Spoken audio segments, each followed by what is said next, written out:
que había comenzado la persecución en Jerusalén. Todo iba muy bonito, todo iba muy bien, pero la persecución comenzó. Los creyentes tuvieron que salir despavoridos, huyendo a diferentes lugares.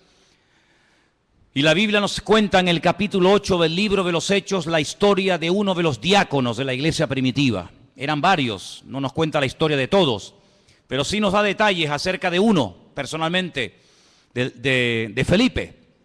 Dice la Biblia que este hombre llegó a tener 4 hijas, después lo vamos a ver, hijas que tenían el don de la profecía. Un hombre que tenía un don también que era el de la hospitalidad, daba hospedaje a personas que servían al Señor. Pero este fue una de las personas que salió huyendo y se fue en dirección a Samaria, donde no había llegado el Evangelio. Recuerden que estaban todos en Jerusalén desde el día de Pentecostés, o mejor dicho, desde el día de la Ascensión. Llegó el día de Pentecostés. Pasaron unos cuantos días, semanas, tal vez meses, y allí seguían en Jerusalén. La iglesia crecía y crecía, pero no se expandía.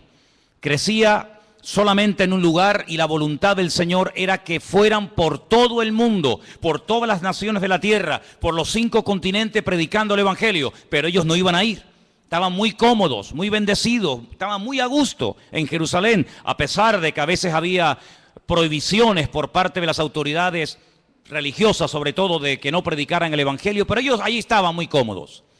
Miles y miles de personas cada día venían a las reuniones, milagros, señales, prodigios, pero de ir a Samaria, olvídate. De salir de Israel, olvídate.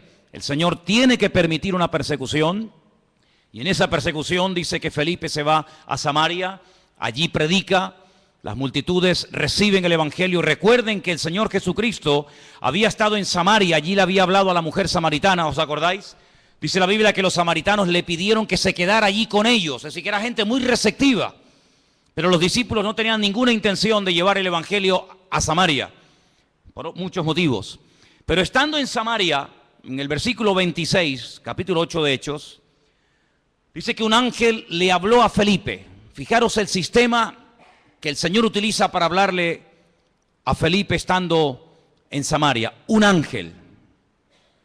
El Nuevo Testamento está lleno de ángeles que van y vienen llevando mensajes a personas.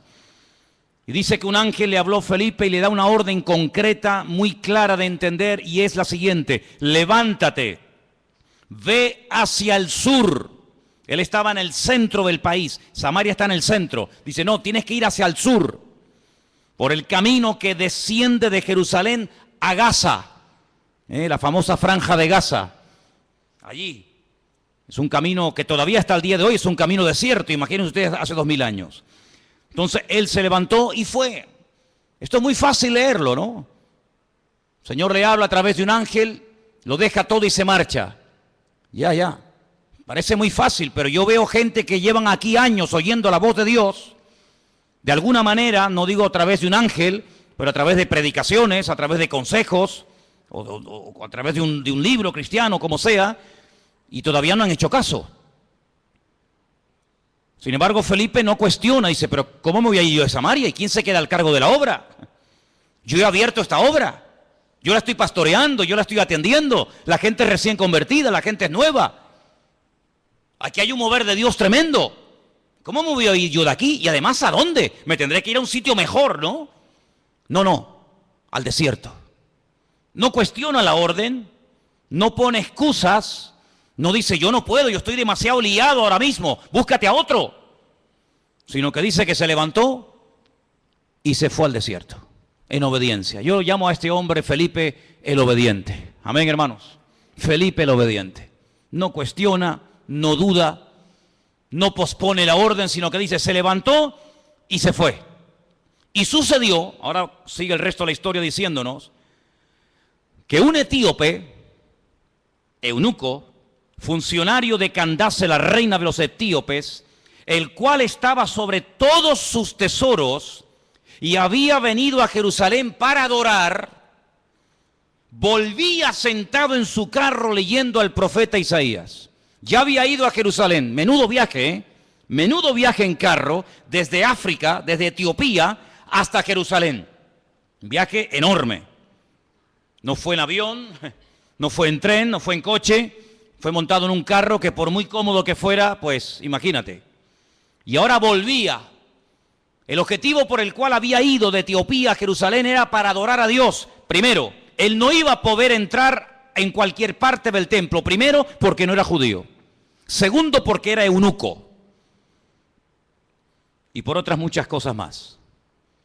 Sin embargo, el hombre no se desanima por sus limitaciones, sino que va a Jerusalén. Y me llama la atención que dice que había llevado mucho dinero, todos sus tesoros. Claro, es que no le iba a resultar nada fácil que un rabino judío le vendiera nada más y nada menos que el rollo, el pergamino del profeta Isaías. Eso le habrá costado una auténtica fortuna. Venderle a un extranjero, a un no judío, el libro del profeta Isaías, eso costaba una fortuna. Pero él volvía y dice que venía leyendo. Luego tuvo que aprender a leer en hebreo, porque él como etíope no hablaba hebreo. Pero era tanto el interés, era tanto el anhelo que tenía este hombre de buscar a Dios, que tuvo que aprender, alguien le tuvo que enseñar a leer en hebreo y a entender lo que leía. Y no contento con haber ido a adorar al templo a Jerusalén, volvía aprovechando el tiempo, sentado en su carro leyendo al profeta Isaías. Y yo le doy de verdad infinitas gracias al Señor, porque el Señor le mostró, el Señor le inspiró a Lucas, que es el que escribe este relato, y nos cuenta qué trozo del libro de Isaías venía leyendo, nada más y nada menos que una parte del famoso capítulo 53 del libro de Isaías, que se titula Sufrimientos del siervo del Señor. Y el pasaje que leía era este, versículo 32. Como oveja a la muerte fue llevado, como cordero mudo delante del que lo trasquila, así no abrió su boca. En su humillación no se le hizo justicia. Mas su generación, ¿quién la contará? Porque fue quitada de la tierra su vida. Si yo pregunto en esta tarde, y por favor respondan, ¿de quién está hablando aquí el profeta Isaías? Del Señor Jesucristo. Todos los creyentes, por poco tiempo que lleven, al leer este texto, como cordero mudo fue llevado al matadero. En su humillación no se le hizo justicia. Su generación, ¿quién la contará? Automáticamente tú dices, está hablando de Cristo. Sin embargo, él no lo sabía. ¿Te das cuenta? ¿Te das cuenta cómo a veces tu conocimiento, por poco que sea, puede ser muchísimo en comparación con mucha gente que no sabe absolutamente nada de nada? Un pasaje tan claro, tan fácil, tan sencillo de entender. Este pobre hombre no sabía de quién estaba hablando. Y entonces fijaros en el verso 29, ahora no es otro ángel el que tiene que acercarse a Felipe, sino que ahora dice, el Espíritu le dice a Felipe, acércate y júntate a ese carro. Tal vez una voz interior, el Espíritu le habla claramente, el hombre se acerca, presta atención. Y mira cómo sabía Felipe que venía leyendo al profeta Isaías. Claro, hoy en día es muy fácil tener toda la Biblia debajo del brazo. Toda la Torá, todos los profetas, todos los salmos, los evangelios, los libros proféticos, los libros poéticos. Es una maravilla, ¿sí o no? Es una maravilla poder llevar la Biblia, hermanos, y saber toda la historia, lo que Dios hizo en el Antiguo Testamento, lo que hizo en el Nuevo, lo que hará en el futuro, etcétera, etcétera. Conocer todos los detalles de la primera, de la segunda venida de Cristo, el descenso del Espíritu Santo, el arrebatamiento de la iglesia, la manifestación del anticristo. Es una maravilla tener todo en nuestras manos, pero ellos no tenían acceso a las escrituras en aquellos tiempos. Tenían que aprendérselas de memoria. Y mira cómo Felipe nos dice, ¿de quién estará leyendo? ¿Qué? Entendió perfectamente el pasaje, sabía que era un capítulo profético, un capítulo que hablaba de los sufrimientos del Mesías, y sabía que ese hombre, ese pasaje, era del profeta Isaías. Y entonces le hace una pregunta muy interesante. Versículo 30. ¿Entiendes lo que lees? ¿Entiendes algo de lo que estás leyendo? Y él dice, ¿y cómo podré si alguno no me enseñare? Y le rogó a Felipe que se subiera y se juntara con él. Y seguramente viajaron durante días y días viajando por el desierto, hasta que todos conocemos el resto de la historia, cómo este hombre manda parar el carro, Este hombre llega a un oasis donde hay agua, pide ser bautizado, el Señor arrebata a Felipe, aparece en otra parte del país, el etíope eunuco se va por su camino, pero añade la palabra gozoso, y todos conocemos el resto de la historia. Incluso la historia nos dice que este hombre llegó a su país, llegó a Etiopía, predicó el evangelio, y hasta el día de hoy, 2000 años después, hay una comunidad de etíopes coptos que creen en el Señor Jesucristo, que son cristianos, y algunos piensan y consideran que es el testimonio, el fruto del testimonio de aquel etíope que aceptó al Señor en el desierto. Es realmente algo increíble. Ahora, yo lo que quiero destacar sobre todo en este pasaje son las dos formas como el Señor le habla a Felipe. Primero, versículo 26, a través de un ángel. Y la segunda forma en el versículo 29, a través del Espíritu, evidentemente a través del Espíritu Santo. Los ángeles aparecen tanto en el Antiguo como en el Nuevo Testamento. Y dicho sea de paso, por si no lo sabías, la primera persona en la Biblia que tiene un encuentro con un ángel es una mujer. Nada más y nada menos que Agar, una egipcia, la madre de Ismael, la madre de las naciones árabes. ¿Qué te parece? O el padre de las naciones árabes. Y así a lo largo de toda la Biblia encontramos ángeles que hablan a personas en momentos puntuales. Dice la Biblia que algunos a lo largo de la historia dieron hospedaje a ángeles pensando que eran personas. Y no se daban cuenta de que aunque comían y hablaban y respiraban y los podías tocar, lo que tenían delante de ellos eran auténticos ángeles. Y si no, miren el caso de Abraham, invitando a comer a ángeles, invitando a comer Lot, el sobrino de Abraham, a ángeles en su propia casa. Cómo los ángeles guiaban a los profetas en el Antiguo Testamento, cómo le indicaban por aquí sí, por aquí no. Cómo un ángel le habló a María, cómo un ángel le habló a Daniel, cómo un ángel llegó a una cárcel y abrió la celda y sacó a Pedro de la cárcel. Y toda la Biblia está llena de manifestaciones de ángeles. Y dice la Biblia que son espíritus ministradores que están al servicio de los que han heredado la salvación, es decir, a nosotros. ¿Cuántos dicen amén? Y lo más grandioso de todo esto que dice que el ángel del Señor, el mensajero del Señor, acampa alrededor de los que le temen y los defiende. Bendito sea Dios. Pero también habla el Espíritu. Y hay 7 versículos en el Nuevo Testamento que son iguales, 7 versículos idénticos. El que tiene oídos para oír, oiga lo que el Espíritu dice a la iglesia. Están en las famosas cartas de Juan a las iglesias del Apocalipsis, ¿verdad? Allí al final de la Biblia. Si vamos a otro pasaje del Nuevo Testamento, en el capítulo 13, versículo 2, vemos que el Espíritu Santo no solamente habla a nivel personal a una persona, como el caso de Felipe, sino que también en un momento determinado, en un culto donde hay mucha gente, el Espíritu Santo puede hablar e incluso dar nombres propios, nombres de personas. Sí, ya sé que esto es muy delicado, no se puede así por la vida, ¿verdad? Inventando cosas, pero el Espíritu, fíjense cómo se mueve aquí en el libro de los Hechos de una forma tremenda. Hechos capítulo 13, verso 1. Dice que había en la iglesia de Antioquía, en esa iglesia había profetas y maestros. Qué bonito, ¿no? Profetas y maestros.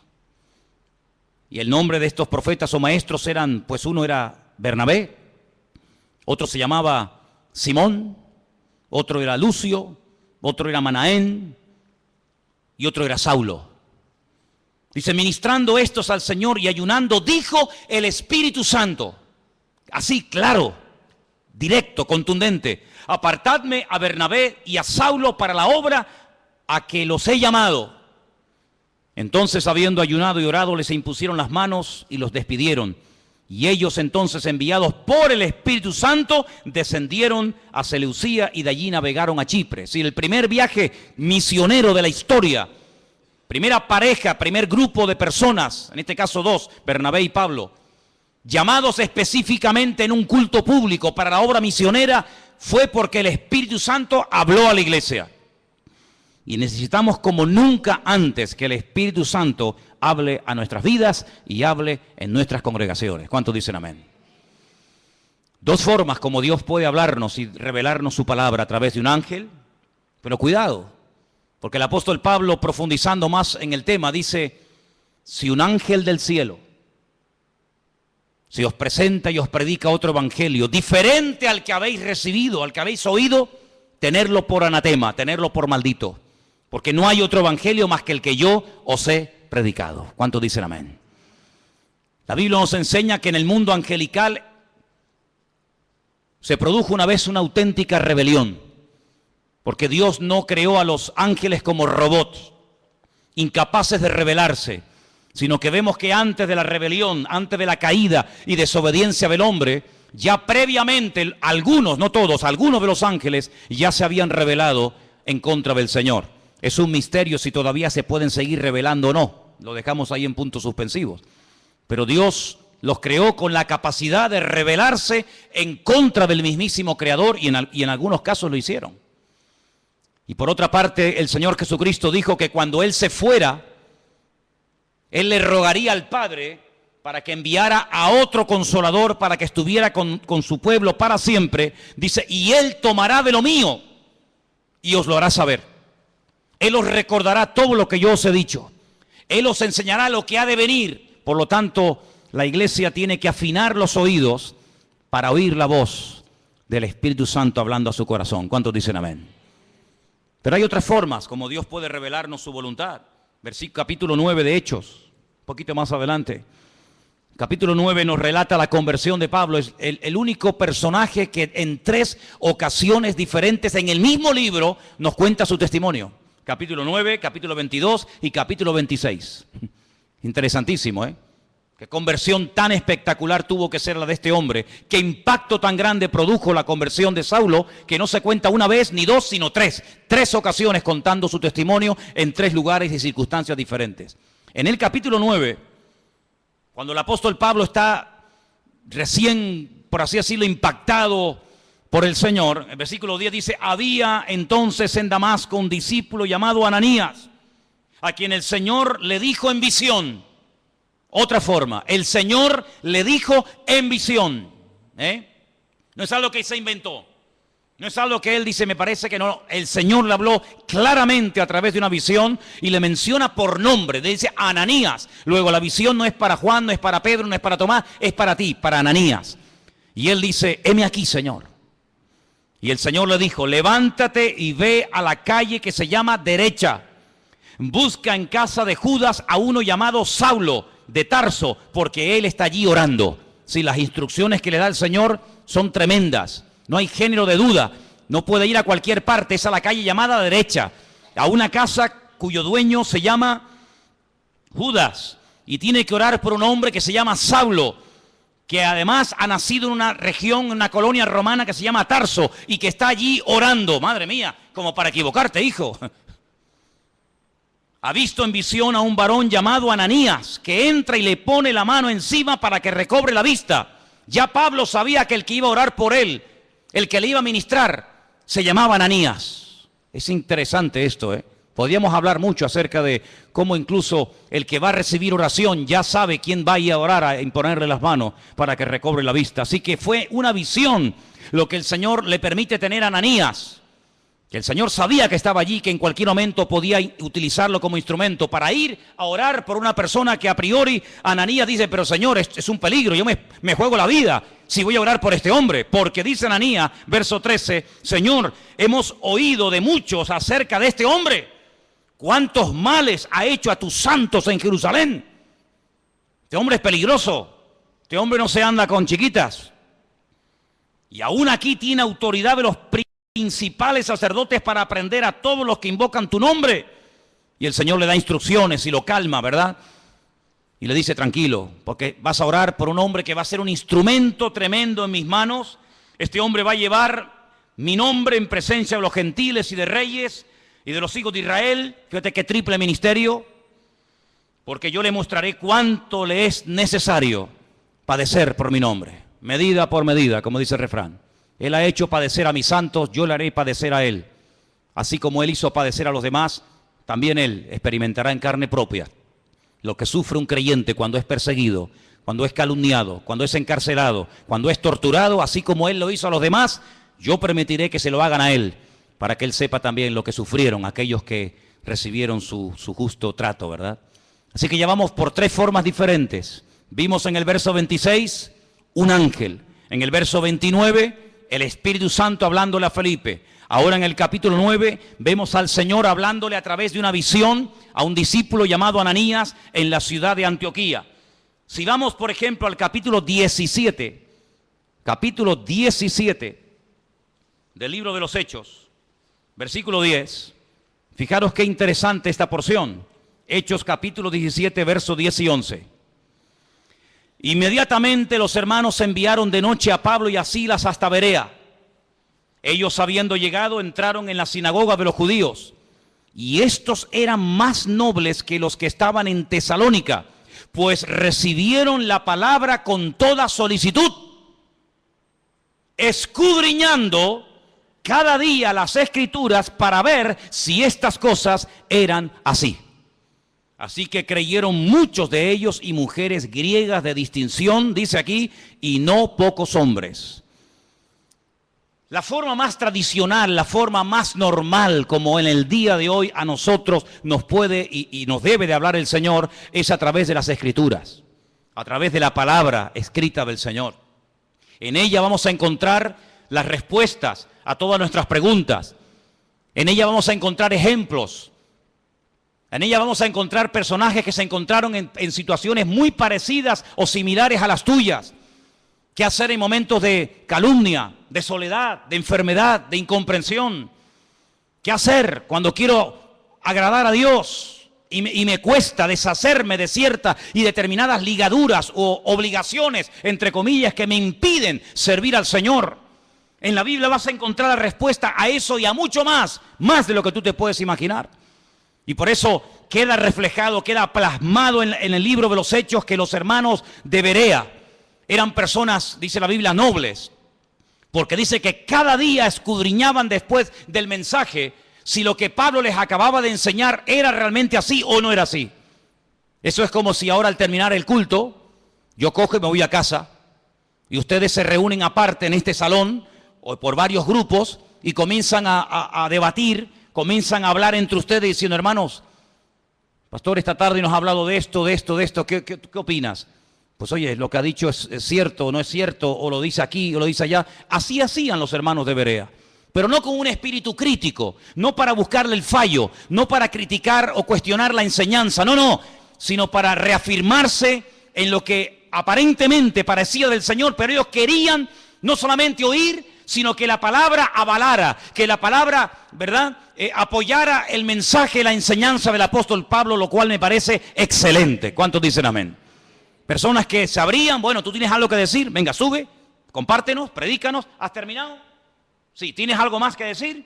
¿No? Muy bien, gracias hermano, que Dios te bendiga. Ahora nos quedamos un momento, opinamos, charlamos, escudriñamos las Escrituras para ver si ese argumento que nos presentó tiene base bíblica, para ver si eso que nos dice de que aquel hombre era el Mesías y era el verdadero, a ver si es así, si no es asado.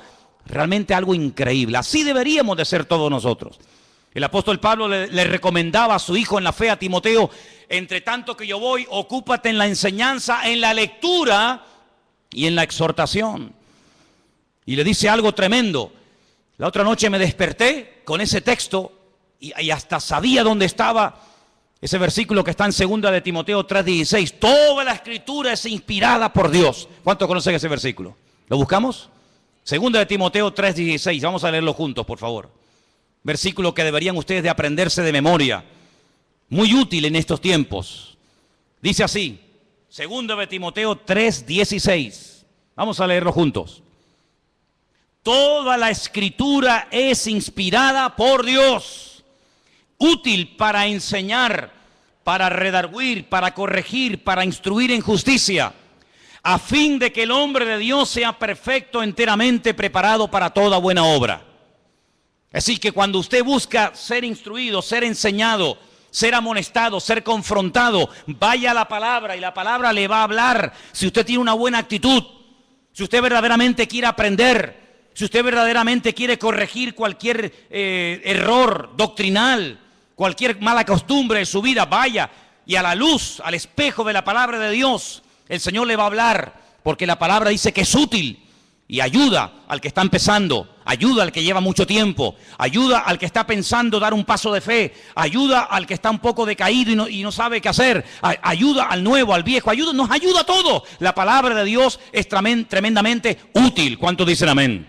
Y hay que escudriñarla. Jesús dijo, escudriñad, meteros en la palabra, estudiar la palabra, porque ellas son las que dan testimonio de mí. Me llama mucho la atención que cuando el Señor Jesucristo resucitó, en una de las apariciones, va caminando por un camino llamado el famoso camino de Emaús, y se acerca a dos personas que van desanimadas, van desilusionadas, porque ellos tenían una expectativa, ellos tenían la confianza de que el Señor Jesucristo era el verdadero Mesías. Y como no se han cumplido aparentemente sus expectativas, van tristes, cabizbajos, van caminando, debatiendo entre ellos, y de repente se aparece el Señor y se une a la conversación. Permítame leerles en Lucas 24, a partir del versículo 21.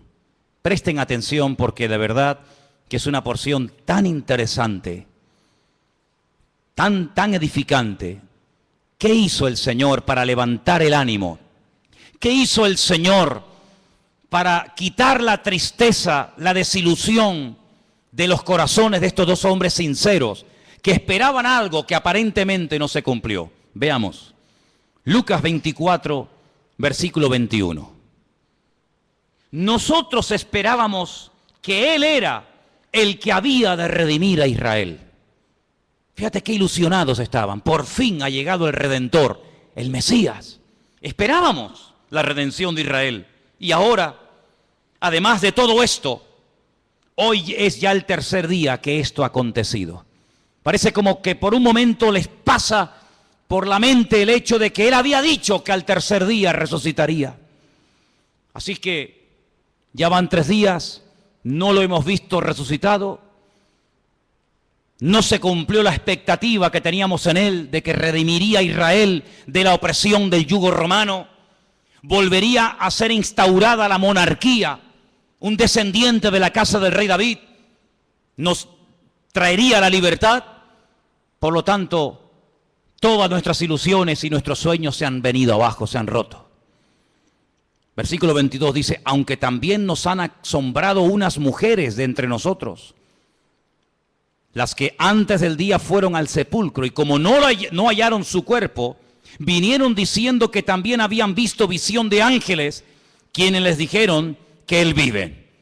Aquí hay algo extraño, porque por una parte son conscientes de que unas mujeres por lo visto, según cuentan ellas, Él ha resucitado, pero el argumento que ellos presentan no es un argumento de fe, no es un argumento contundente, sino dice que ellas dicen que ha resucitado porque no encontraron el cuerpo.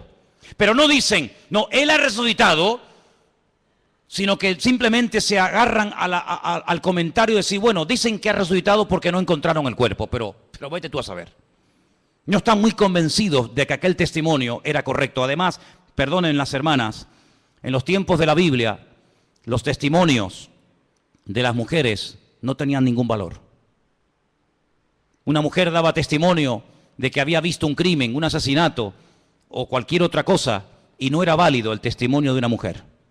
Por lo tanto, unas mujeres de entre nosotros, supuestamente de buen testimonio, de confianza, han venido con este comentario, pero entonces dice que algunos fueron de los nuestros al sepulcro y hallaron así como las mujeres habían dicho, pero a Él no le vieron.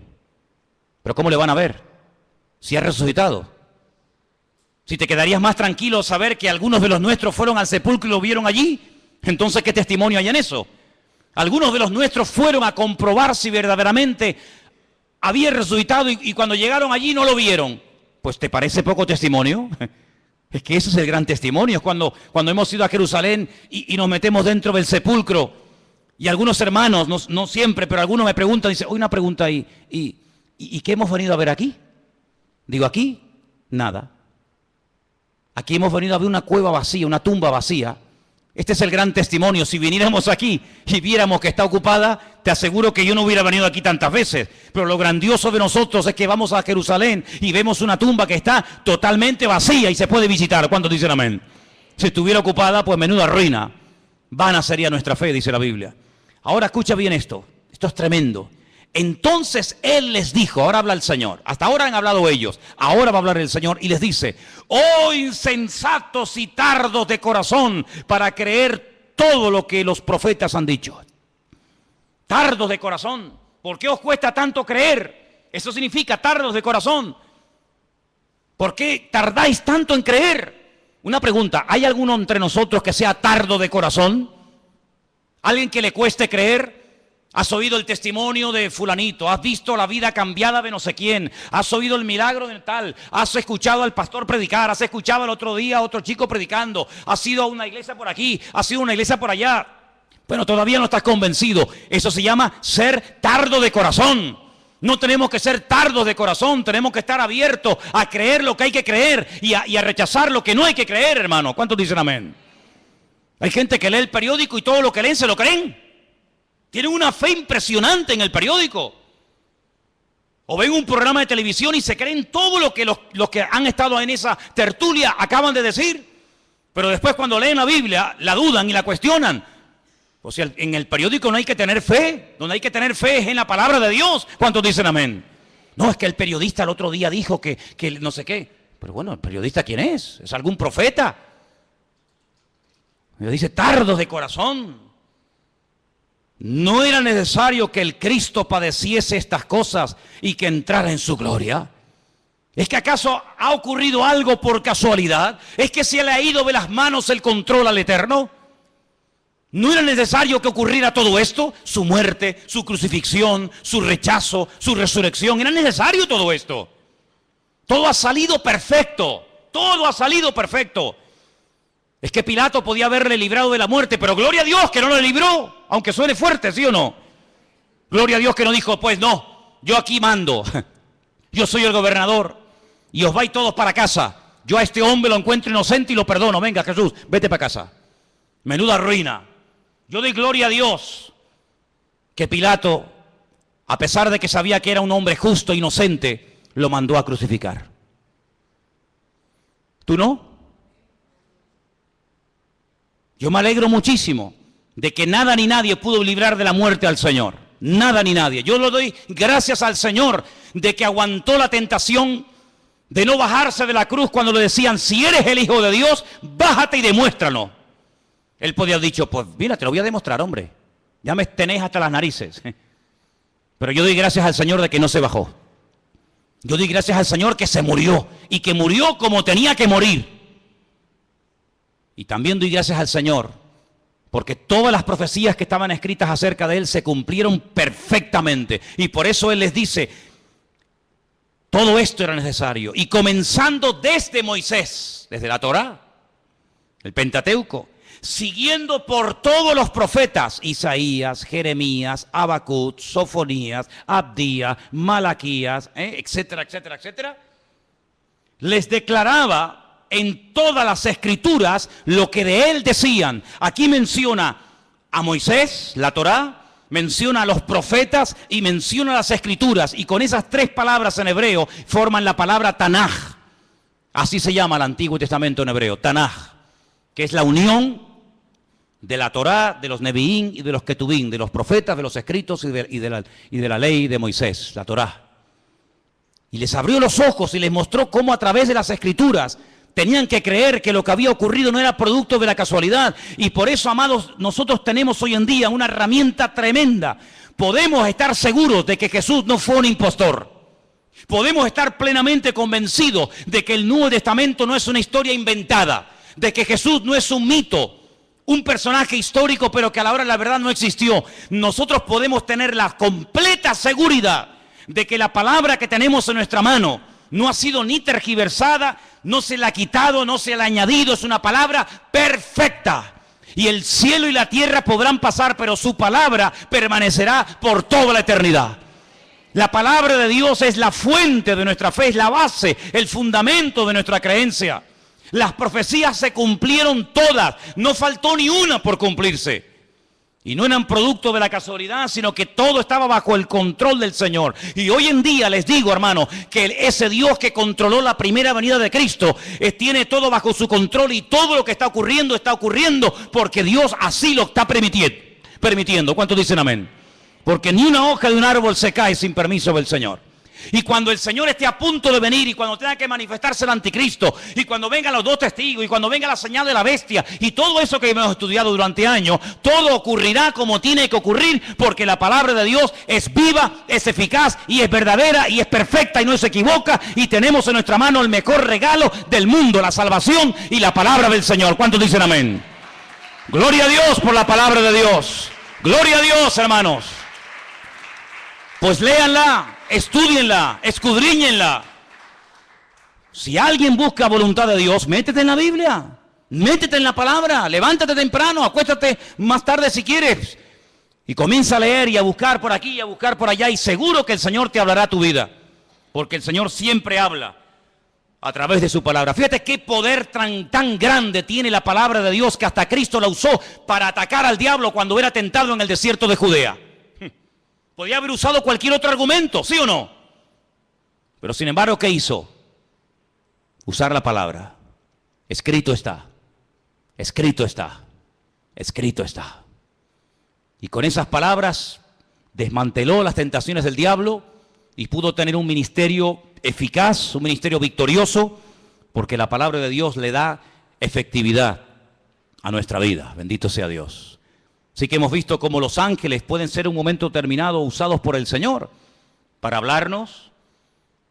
Vemos cómo también el Espíritu Santo puede hablar claramente en la iglesia o a nivel personal. Vemos cómo a través de una visión, a través de la palabra. Capítulo 21 del libro de los Hechos, hay algo muy interesante que aquí se menciona, y aparece un personaje poco conocido,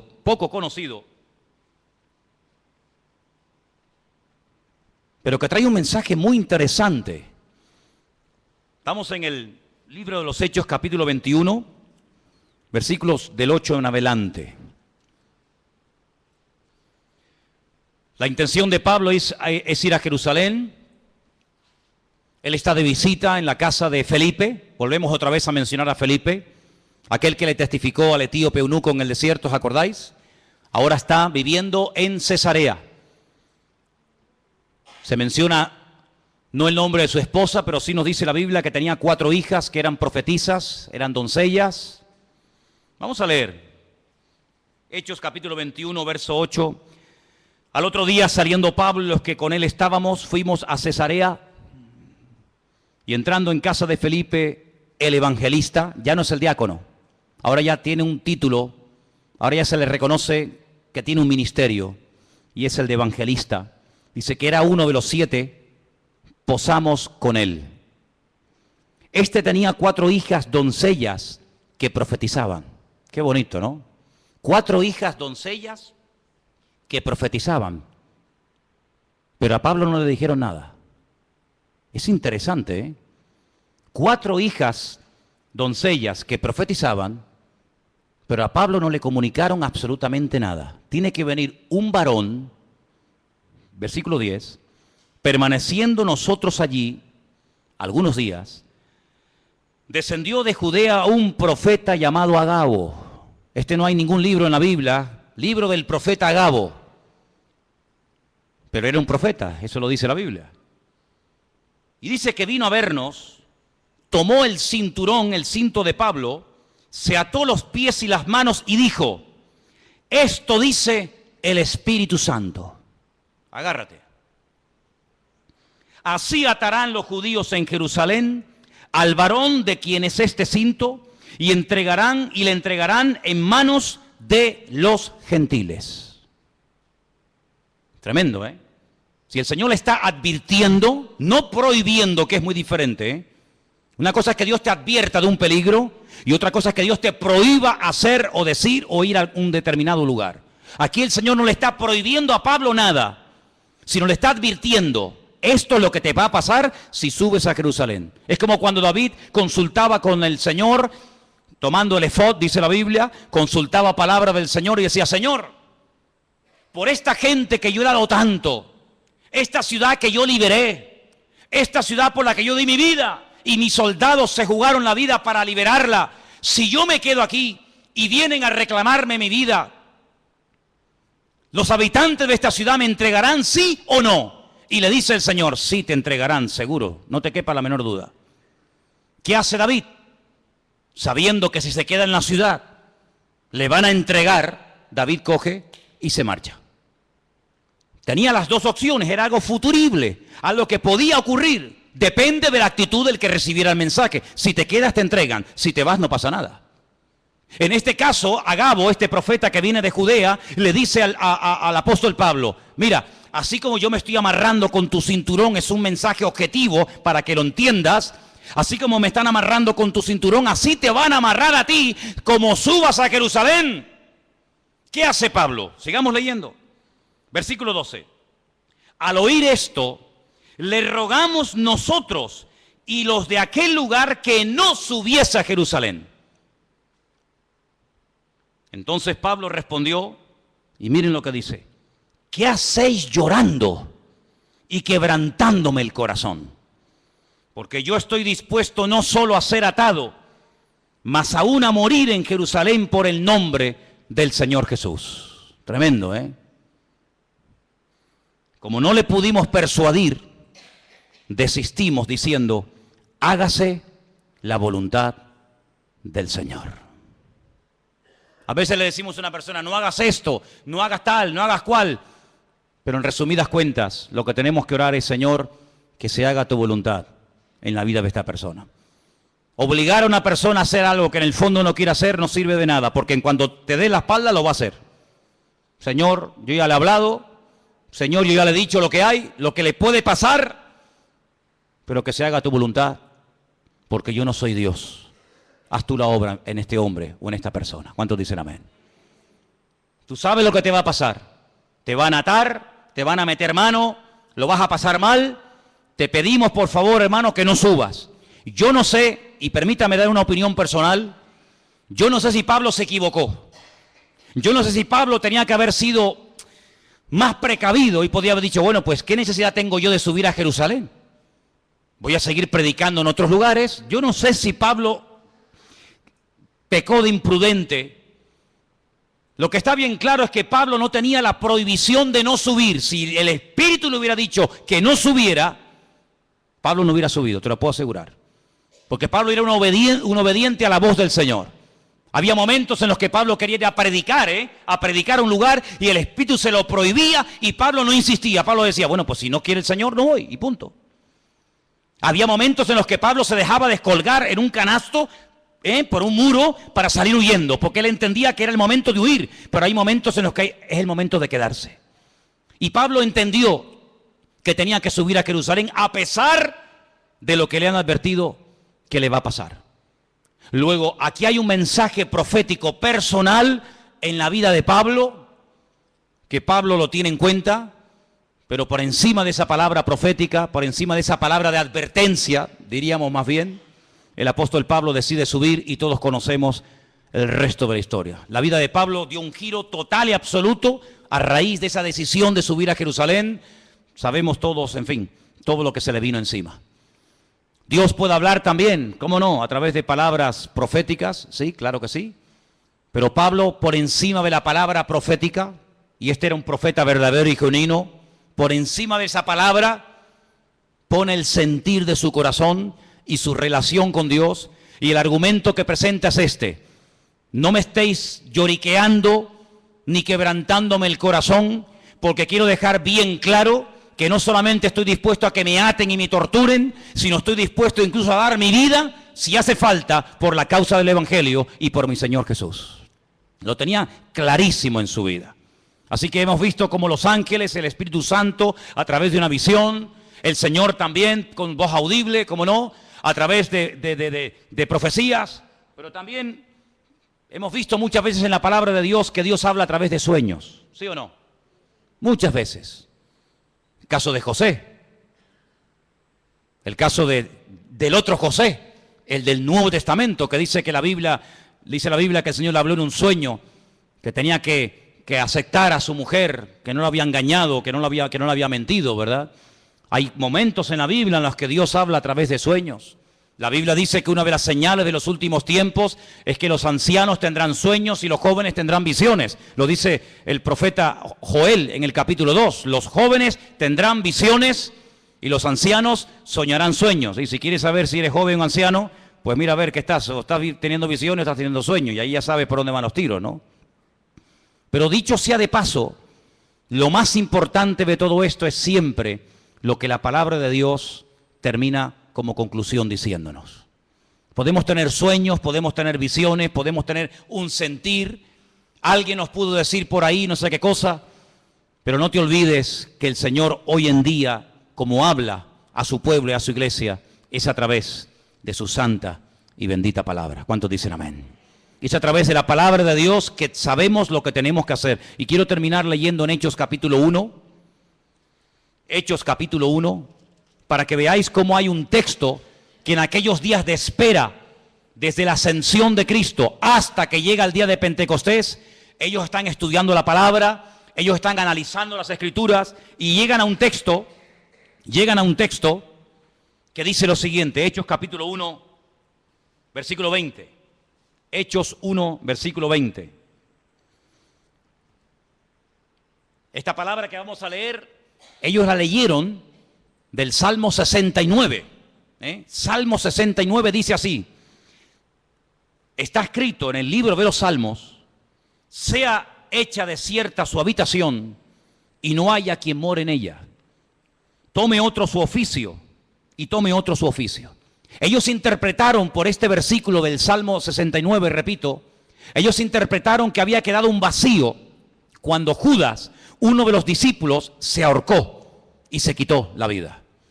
Ellos entendieron que según este salmo había que nombrar a otros. Ahora, cuidado, ellos recurren a la palabra, ellos saben que el Salmo 69 dice que, da a entender indirectamente que Judas se suicidaría, que Judas se quitaría de en medio, que otro tendría que ocupar su lugar, pero interpretan mal la palabra. Ellos hacen una votación, ellos dicen, bueno, fulanito o menganito. Dice que echaron suertes, la suerte cayó sobre un discípulo fiel que había estado con ellos desde el principio, llamado Matías. Ellos deciden que Matías sea el que ocupe el lugar de Judas, el que se ha ahorcado, pero nosotros sabemos por la historia bíblica que así no se mueve el Señor. Hemos visto cómo Dios habla por sueños, por visiones, por profecías, por la palabra, el Espíritu Santo, pero nunca a través de la suerte. Nunca a través de echar suertes. ¿Será fulano? ¿Será mengano? No. Ese sistema es un sistema humano, no es un sistema divino. Y aquí de lo que se trata no es de adaptar, no es de utilizar los sistemas humanos para saber la voluntad de Dios, sino de descubrir los sistemas de Dios para hablarle a los seres humanos. ¿Cuántos dicen amén? Sí, Dios suplirá todas vuestras necesidades. ¿Quién suplirá nuestras necesidades? Dios. ¿Qué dice Filipenses 4:19? ¿Alguien lo sabe de memoria? ¿Alguien sabe Filipenses 4:19 de memoria? Mi Dios, pues, suplirá todas vuestras necesidades conforme a su riqueza en gloria en Cristo Jesús. Mi Dios suplirá. ¿Quién suplirá las necesidades de un pastor? ¿Quién? ¿Quién suplirá las necesidades tuyas como oveja? ¿Quién suple las necesidades de la iglesia? Mi Dios. ¿Sí o no? Dígalo fuerte. Mi Dios suplirá mis necesidades. Pero vamos a comprar la lotería por si acaso. Vamos a ver. Usted ha dicho ahora mismo, literalmente, la promesa del Señor en Filipenses 4:19. ¿Para qué compra entonces la 11? ¿Para qué hace la quiniela? ¿Para qué juega los juegos de azar? Bueno, mi Dios, usted ha dicho que mi Dios suplirá mis necesidades, ¿sí o no? Pues si es mi Dios, que lo haga Dios. No le eche una mano a Dios. No dice la palabra que otro tomará su oficio, ¿sí? No dice la palabra que la casa de Judas quedaría desierta, que el hueco quedaría porque él mismo se quitó de en medio, ¿sí? Pues que Dios lo llene. Si Dios nos nombró a nosotros, ¿a ti quién te nombró, Juan? ¿A ti quién te llamó, Pedro? ¿A ti quién te llamó, Tomás? ¿Y a ti, Juan? ¿Y a ti, Bartolomé? ¿Y a ti, Mateo? ¿Quién te llamó a ti? A mí me llamó el Señor. Dice que estuvo toda la noche orando, ¿sí o no? ¿Os acordáis? Toda la noche estuvo orando. Y al día siguiente dice, Juan, Andrés, Santiago, y él los llama. Bueno, pues si nos llamó a nosotros así, ¿por qué ahora nosotros queremos echarle una mano a Dios de llenar un vacío que Él permitió que se vaciara? Que lo llene el Señor, porque su palabra, para que se cumpla, el que tiene que actuar es Él y no yo. Entonces ustedes tienen que madurar y tienen que crecer para daros cuenta de que no puede haber incongruencias con la fe. No se pueden mezclar sistemas divinos con sistemas humanos. Dios habla por sueños. Amén. Gloria a Dios. Nadie cuestiona eso, hermano. Dios habla por ángeles. Amén. Dios habla por profecías. Dios habla por su palabra. El Espíritu Santo habla. Amén. ¿Te parecen pocas formas? ¿Te parecen pocos sistemas? Que falta alguno más, que te tienes que inventar un nuevo sistema para que Dios te hable. No te tienes que inventar nada, tienes que amoldarte a los sistemas bíblicos. ¿Estás buscando la voluntad de Dios? Gloria a Dios, me parece estupendo. Pero no es Tim Marín de Dos Pingües, Cucaramaca, la Titirifue. No, no es eso. Señor, háblame. Y el Señor te puede hablar esta noche. El Señor te puede hablar en una profecía, a través de un mensaje, a través de un ángel. Claro, ¿cómo no te va a poder hablar el Señor si el Señor no ha cambiado? Pues si el Señor no ha cambiado y tú tienes la fe y la creencia de que Él no ha cambiado, que Él ni es sordo ni es mudo, amén, ni es sordo ni es mudo, pues abre tu corazón a las formas que Dios ha escogido para revelarte su voluntad y no pongas tu sistema nuevo que no tiene nada que ver con el sistema de Dios. Cuando Dios quiso llamar a Abraham, ¿a quién llamó? ¿A quién llamó? A Abraham. Cuando el Señor quiso utilizar a David para que fuera el segundo rey de Israel, le dijo a Samuel, vete a la casa de Isaí, son 8 hermanos, ponga en una bolsa los 8 nombres y venga, vete sacando. No, este no es, este sí es. No, porque para ti es difícil saber entre 8 cuál es el verdadero, pero para mí no. ¿Amén? ¿Cuál será? ¿Será este? ¿Será el otro? El Señor sabía cómo se iba a llamar el segundo rey de Israel, ¿sí o no? Pues vete y unge a David. Y a ese fue el que ungió el Señor. El Señor sabe dónde vives. El Señor sabe cómo te llamas. El Señor sabe qué número de zapato tienes. Tu DNI lo conoce el Señor, tu ADN, tu grupo sanguíneo. Lo conoce absolutamente todo. Dice que nuestro embrión nuestros ojos vieron al Señor. Por lo tanto, amados hermanos, no tengamos temor de que no vas a saber qué hacer en la vida. Porque el que busca halla, el que llama se le abrirá y el que pide recibe, dice la palabra. Lo que hay es que buscarle de corazón, lo que hay es que buscarle de verdad. Pero ahora te digo lo siguiente, si tú lo buscas de verdad, si tú le pides, Señor, háblame, si tú le pides, Señor, guíame, si tú le pides, Señor, úsame, si tú le dices, Señor, cuenta conmigo, cuidado, porque Dios te va a tomar la palabra. Y cuando Dios te hable, ya no tienes excusa. Cuando Dios te diga, sí, úsame, pues venga, ahora la obra. Ay, pero espera, no. Tú me dijiste que te usara y yo te quiero usar y tú me estás poniendo pegas. Ahora no, mañana y espérate que no sé qué y espérate que no sé cuánto. No hagas un plan paralelo. Tú tienes que adaptarte al plan y al diseño y al propósito de Dios para tu vida y no tener tú un plan paralelo y de vez en cuando te metes en el plan de Dios y de vez en cuando quieras que Él se meta en el tuyo. No, hay solamente una línea y es la línea que Dios te marca, no la que tú te estás inventando a tu manera. El Señor dice, encomienda al Señor tu camino. Confía en Él y Él hará. Eso es lo que dice la Biblia. No hay otra forma, no hay otra manera, no hay ningún atajo, sino que siempre hay el mismo precio a pagar. Sinceridad, perseverancia, constancia, y el Señor es galardonador de los que le buscan. Si tú estás buscando palabra de Dios para tu familia, para tu matrimonio, para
dreams I wander through the night, lost in a sea of stars where your whispers take flight.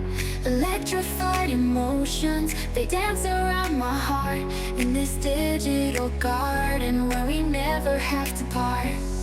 Shadows blend with colors as the beat sets me free.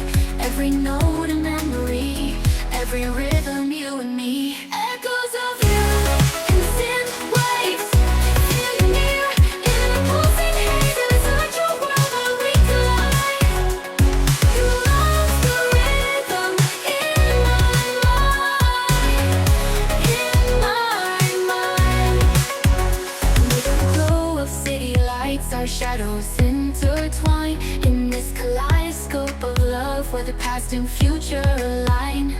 With every step I take, I feel your presence strong, and this digital symphony where our hearts belong. Shadows blend with colors as the beat sets me free. Every note a memory, every rhythm you and me. Echoes of you in synth waves, feel you near in the pulsing haze. It is such a world where we collide. You love the rhythm in my mind, in my mind. And in silence between the beats I find your voice. In the flicker of the lights I see your choice. Together in this dream we'll never fade.